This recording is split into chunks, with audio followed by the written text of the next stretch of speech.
전국에 계시는 재림성도 여러분, 오늘 거룩한 안식일을 기억하시고 하나님께 예배드리기 위해 오신 교우님들 모두를 진심으로 환영합니다.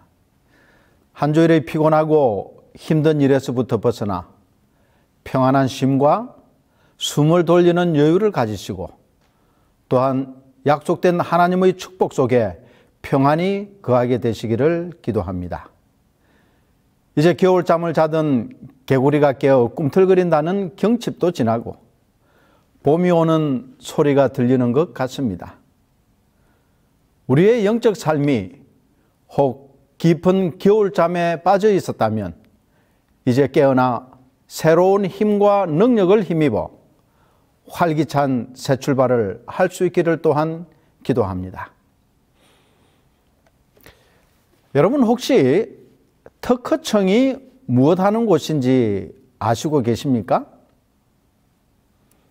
이 특허청은 새로운 기술이나 발명품을 만든 사람이 자신만의 권리와 사용권을 주장하고 자신의 권리를 법적으로 보장받기 위해 등록하는 그러한 곳입니다. 이 특허는 우리 생활의 거의 전반에 영향을 미친다고 해도 과언이 아닙니다. 과학, 문학, 음악, 예술, 의학 등 모든 분야에 우리가 잘 인식하지는 못하고 있지만 어디에나 특허권이 있고 그 적용을 받고 있습니다. 그래서 특허를 얻은 제품을 사용하려면 저작권료 또는 로열티를 내고 사용해야 합니다. 만약 이 특허권자의 사용 승인 없이 무단으로 사용하면 소송을 당하게 되고 엄청난 배상을 해야 합니다. 이런 배타적이고 독점적인 특허권을 얻기 위해 많은 사람들이 특허를 출원하는데 우리나라의 경우 연간 약 16만 건이나 된다고 합니다. 그중에 약 절반가량은 심사위원들의 엄격한 심사를 거쳐 특허권을 인정받지만 나머지 절반 정도는 거절된다고 합니다. 이 특허와 유사한 또 다른 용어가 있는데 지적재산권입니다. 이 용어는 1967년에 설립된 세계 지적재산권 기구라고 하는 단체가 처음 사용한 이후 현재까지 사용되고 있습니다. 이것은 사람의 정신적 창작물이나 연구 결과 또는 창작된 방법을 인정하는 독점적 권리로서 무형재산권을 뜻합니다. 이런 독점적인 권리를 이용해서 엄청난 부를 축적한 사람이 매우 많습니다. 마이크로소프트 개발자인 빌 게이츠나 전기자동차 기업 테슬라의 회장인 일론 머스크를 비롯해 대부분의 세계적 부호들이 이 지적재산권을 이용해서 부자들이 되었습니다.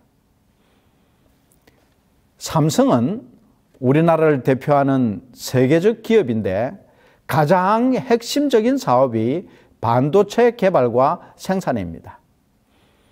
새로운 반도체를 발명하면 10년간 보호를 받게 됩니다. 이 10년 동안 독점적으로 팔거나 로열티를 받고 생산을 허락하기도 합니다. 그리고 그 사이에 더 나은 제품을 개발하여 다시 특허권을 받으면 또 10년간 독점적으로 사용하여 많은 부를 축적하는 것입니다. 그런데 만약 이런 특허권이나 독점권 또는 지적재산권을 가진 사람이나 회사의 동의 없이 사용했다가는 천문학적인 벌금을 내야 할 수도 있습니다. 여러분도 이런 지적재산권을 가질 수 있습니다. 이 지적재산권의 범위 안에 실용신안권이라는 것이 있습니다. 이것은 이미 발명한 것을 개량해서 보다 더 편리하고 유용하도록 물품을 고안하거나 또는 응용하여 새로운 제품을 발명하는 것을 뜻합니다. 이해를 돕기 위해 예를 하나 들어보겠습니다. 가까운 나라인 일본에 후쿠이에라는 이름을 가진 평범한 직장인이 있었습니다. 하루는 과로로 인해 감기 몸살을 심하게 앓아 눕게 되었습니다. 그가 누워있는 침대 옆에는 난로가 있었고 그 위에 물이 담긴 주전자가 수증기를 뿜어내고 있었습니다. 이 건조한 방 안에 수증기가 나오니 습도가 적당해져 잠을 푹 잘 수 있었어요. 그런데 자다가 시끄러운 소리에 잠을 깼습니다. 주전자 속의 물이 끓으니까 뚜껑이 들썩거리며 심한 소음을 일으키는 것이었습니다. 물이 끓는 동안은 계속해서 들커덩거리는 소리가 났어요. 후쿠이에는 신경질이 나서 마침 책상에 있는 송곳을 들어 주전자 뚜껑을 확 찔렀습니다. 그러자 신기하게도 뚜껑의 들썩거리는 소리가 멈추었습니다. 그리고 그 송곳 구멍을 통해 나오는 수증기는 방 안의 습도 유지에 안성맞춤이었습니다. 그래서 그는 이 주전자 뚜껑에 구멍을 뚫는다면 주전자 사용이 훨씬 편리해질 것이라는 생각이 들어 실용적인 이 아이디어를 가지고 특허청을 찾아가서 구멍 뚫린 주전자 뚜껑의 실용 신안 출원을 마쳤습니다. 이 소식이 전해지자 주전자와 냄비를 생산하는 공장에서 이 후쿠이에를 찾아와 우리가 로얄티를 지불하겠으니 이 주전자나 냄비 뚜껑에 구멍을 뚫는 권리를 양도해 달라고 요청을 했고, 거절할 이유가 없는 후쿠이에는 독점권을 양도함으로 엄청난 수입을 꾸준히 올릴 수 있었다고 합니다. 이제 우리 시선을 좀 돌려 성경 속에서 이 독점권을 주장하는 재미있는 사건을 살펴보고자 합니다. 여러 많은 신뢰들이 있지만 그 중에서 요나서를 통해 이스라엘 백성들이 하나님에 대한 자신들만의 독점권을 주장하는 것을 볼 수 있어요. 선지자 요나의 행동과 그의 생각을 통해 이스라엘 백성들이 하나님에 대한 독점권을 가지고 있다고 생각하는 그들의 믿음과 개념이 성경적으로 모순이 없는지를 살펴보고, 혹 우리도 이런 잘못된 생각이나 편견을 가지고 있지 않는지 살펴보기를 원합니다. 그래서 오늘 설교 제목을 이스라엘 또는 나만의 하나님이신가로 정해보았습니다. 이스라엘 백성들은 하나님이 이스라엘 민족들만 사랑하시고 돌보시고 또 도우시고 지켜주시고 축복하시는 하나님으로 확실히 믿고 있었습니다.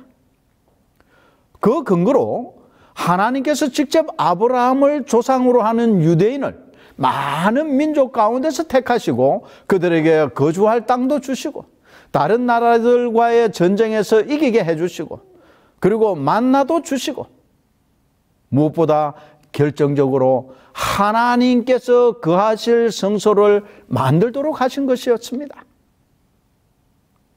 반면에 이스라엘 외의 다른 나라, 민족, 백성들, 예를 들면 바산 왕 옥, 아모리 왕 시혼, 애굽 왕 바로 등에게는 하나님께서 관심도 없고 하나님의 백성으로 여기지 않으시는 그런 분으로 굳게 믿고 있었습니다. 쉽게 말해 하나님에 대한 독점권이 이스라엘 백성들에게만 있다고 주장하는 것입니다. 오늘 본문의 말씀은 이스라엘 백성들의 이러한 생각을 가장 분명하게 드러내주는 사건입니다. 본문의 말씀을 같이 읽어보도록 하겠습니다. 너는 일어나 저 큰 성읍 니느웨로 가서 그것을 향하여 외치라. 그 악독이 내 앞에 상달되었음이니라 하시니라. 그러나 요나가 여호와의 얼굴을 피하려고 일어나 다시스로 도망하려 하여 욥바로 내려갔더니 마침 다시스로 가는 배를 만난지라. 여호와의 얼굴을 피하여 그들과 함께 다시스로 가려고 100삭을 주고 배에 올랐더라. 요나서 1장 2절부터 3절의 말씀입니다. 이 요나서는 성경에서 가장 특이하고 또 가장 수수께끼 같은 책입니다. 요나서는 요나라는 선지자와 하나님과의 대화체로 된 이야기 형태의 책입니다. 그 내용은 우리가 아는 대로 하나님께서 요나에게 하나님의 대적들 중에서 최악을 대표하는 아시리아의 수도인 니느웨로 가서 회개의 메시지를 선포하라는 것이었습니다.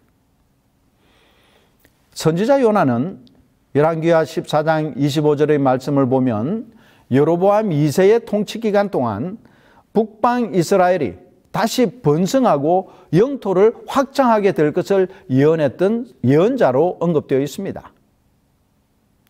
그런데 그가 하나님의 명령을 거부하고 니느웨와는 정반대이자 가장 멀리 떨어져 있는 도시인 다시스라는 곳으로 도망을 칩니다.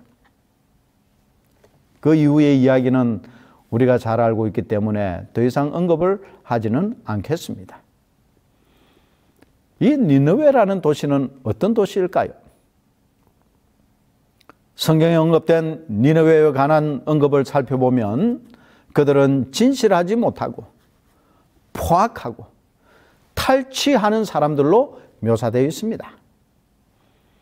선지자와 왕에서는 니느웨에 대해 이렇게 설명하고 있습니다. 아수르의 통치자들은 그들의 보통이 넘는 축복을 인류의 유익을 위하여 사용하는 대신에 많은 나라의 재앙이 되었다.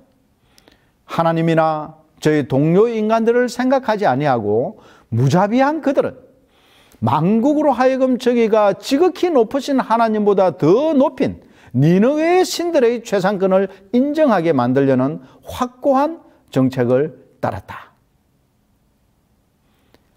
이 니느웨 성은 1852년 영국의 고고학자 오스틴 헨리 레이어드가 현재 이라크 바벨론 북쪽 약 450km에 떨어진 곳에서 폐허가 된 니느웨의 옛 도시를 발굴함으로 비로소 세상에 알려지게 되었습니다. 그는 10개의 성문과 15개의 망대로 구성된 총 길이가 12km에 달하는 성벽 전부를 발굴했습니다. 또한 그 성의 중심부에서 사네립의 왕궁과 함께 요나의 무덤도 발굴되었습니다. 이후에 계속적인 발굴을 통하여 에셀하돈의 왕궁, 느보 신전, 아수르보니팔 왕의 궁전, 그리고 왕실 도서관들을 찾아내었고 그 안에 있는 많은 점토판들과 벽화 등을 통해서 성경의 기록이 정확하다는 사실을 입증할 수 있었습니다. 그런데 이 니느웨를 수도로 하는 아시리아는 그 당시 근동 지역의 강자로서 특히 이스라엘을 많이 괴롭혔고 자주 침공하였으며 결국 기원전 722년에 북방 이스라엘을 완전히 멸망시킨 나라였습니다. 그러므로 요나는 이스라엘 민족들에게는 원한과 증오의 대상인 니느웨에 가서 회개의 기별을 선포하라는 사실을 받아들이기가 매우 어려웠습니다. 아마도 그 성이 멸망당할 것이라는 기별만 선포하러 가라고 했다면 생명의 위험을 감수하고라도 갔을지 모릅니다. 그러므로 요나는 니느웨에 가는 대신 다시스로, 이 다시스는 지금의 스페인으로 추정이 됩니다. 그 다시스로 도망갔던 것입니다. 사실 이 다시스는 요빠에서 25,000마일, 약 4,000km나 떨어져 있었고 니느웨는 550마일, 약 880km 떨어져 있는 그러한 거리상의 차이가 있었습니다. 여기서 우리가 주목해야 할 중요한 한 가지 사실이 있습니다. 그것은 요나는 하나님이 이스라엘 민족만의 하나님으로 이해하고 있었다는 사실이에요. 이스라엘을 괴롭히고 침략하는 아시리아를 하나님께서 개입하셔서 그들을 멸망시키시고 이스라엘을 그들로부터 자유롭고 평화롭게 살게 해 주실 것을 믿고 있었습니다. 즉 하나님은 이스라엘의 하나님이시지 다른 민족들을 보호하시고 인도하시는 하나님은 아니라는 강한 확신을 가지고 있었어요. 사실 요나서 1장 2절에 보면 하나님께서 요나에게 너는 일어나 저 큰 성읍 니느웨로 가서 그것을 향하여 외치라. 그 악독이 내 앞에 상달되었음이라고 말씀하셨습니다. 그리고 그가 고래 뱃속에서 나온 뒤에 다시 하나님께서 요나에게 말씀하신 것을 보면 일어나 저 큰 성읍 니느웨로 가서 내가 네게 명한 바를 그들에게 선포하라고 요나서 3장 2절에 거듭 명령하셨습니다. 그러나 니느웨가 멸망을 피하도록 회개하라는 하나님의 명령을 수행하기를 몹시도 싫어했던 요나는 마지못해 니느웨에 가서 전한 기별은 40일이 지나면 니느웨가 무너지리라는 아주 절망적인 내용뿐이었습니다. 어디에도 회개하라는 기별은 없습니다. 단지 이 니느웨의 멸망과 파괴만을 선포하는 기별이었습니다. 만약 하나님께서 요나에게 주신 기별이 멸망에 관한 것뿐이라면 요나는 신이 나서 가야 할 것이 아니겠습니까? 그토록 증오하고 멸망당하기를 바랐던 니느웨가 무너질 것이라는 아주 반가운 기별이 아닐까요? 여기서 우리가 눈여겨볼 것은 이 요나가 하나님께서 전하라고 하신 기별의 전부를 전하지 않고 멸망당할 것만을 강조해서 그 부분만 전했을 가능성이 있다는 사실입니다.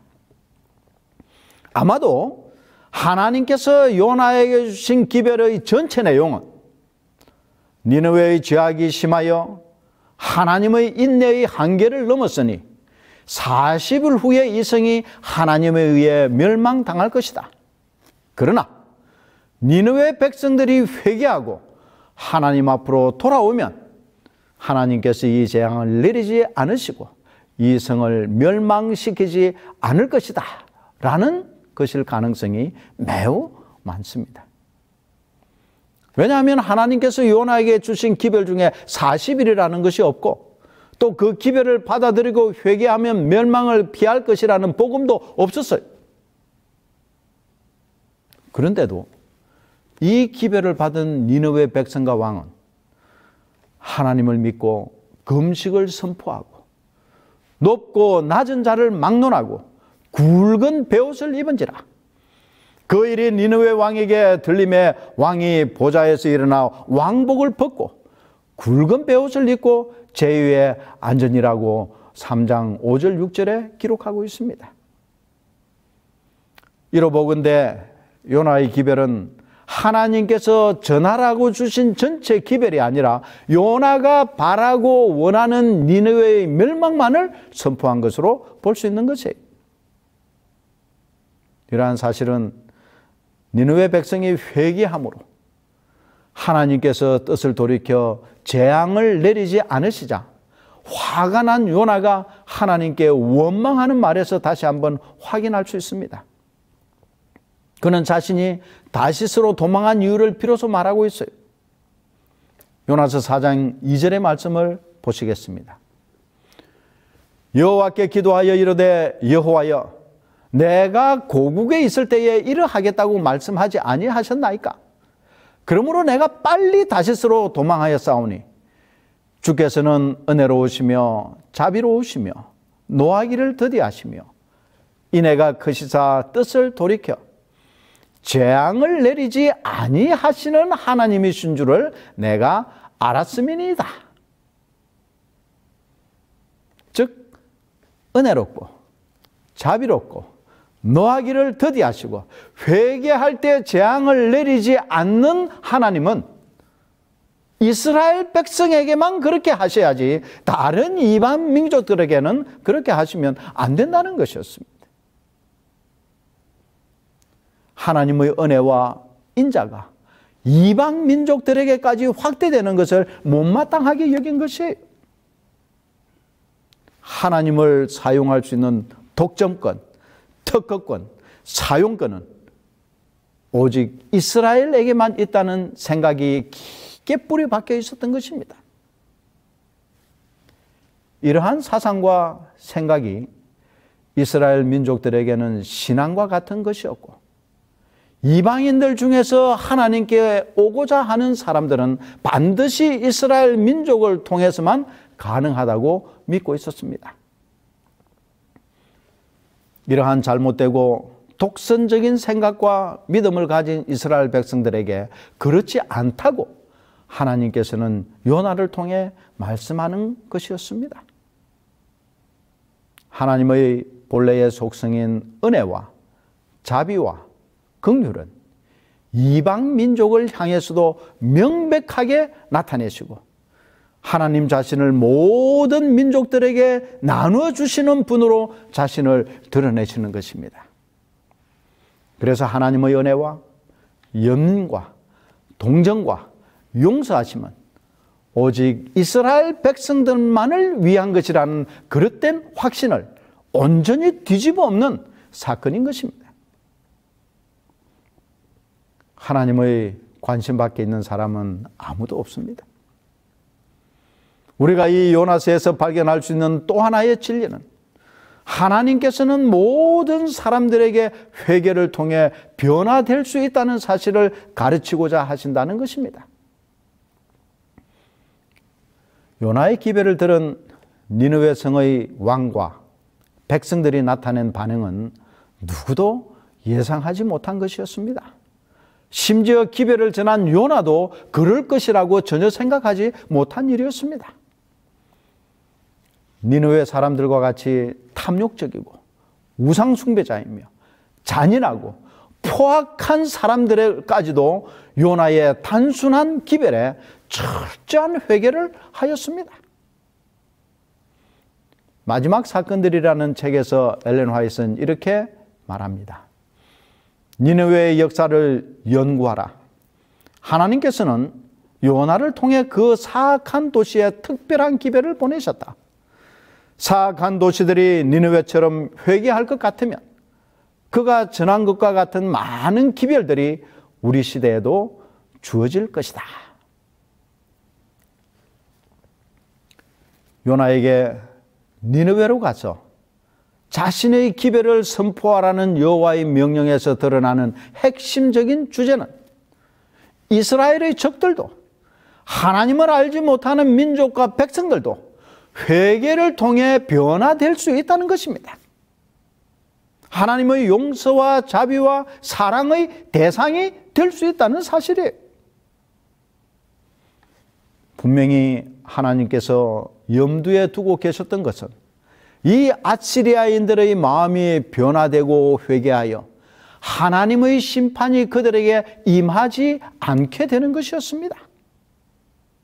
그리고 요나도 그런 하나님의 마음을 알고 있었어요.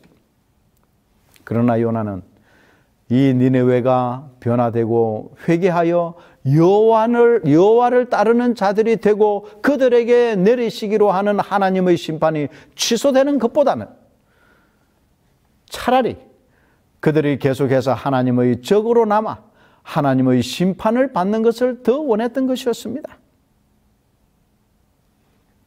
하나님께서는 한 사람도 멸망받기를 원치 않으시고 다 구원 얻기를 원하십니다. 그러므로 그의 사랑과 자비와 은혜와 용서와 오래 참으심을 모든 사람에게 똑같이 베푸시는 것입니다. 어느 누구도 하나님의 이 큰 구원의 관심 밖에 있는 사람이나 민족은 없다는 사실을 분명히 기억하게 되시기를 바랍니다. 혹시 우리가 재림교인으로서 남은 자손, 남은 무리라는 자부심만을 가지고 온 세상을 향해 전하라는 마지막 세천사의 기별, 안식일 기별을 우리만이 가지고 있어야 할 교리적 유산으로 생각하고 계신 분이 혹시 있습니까?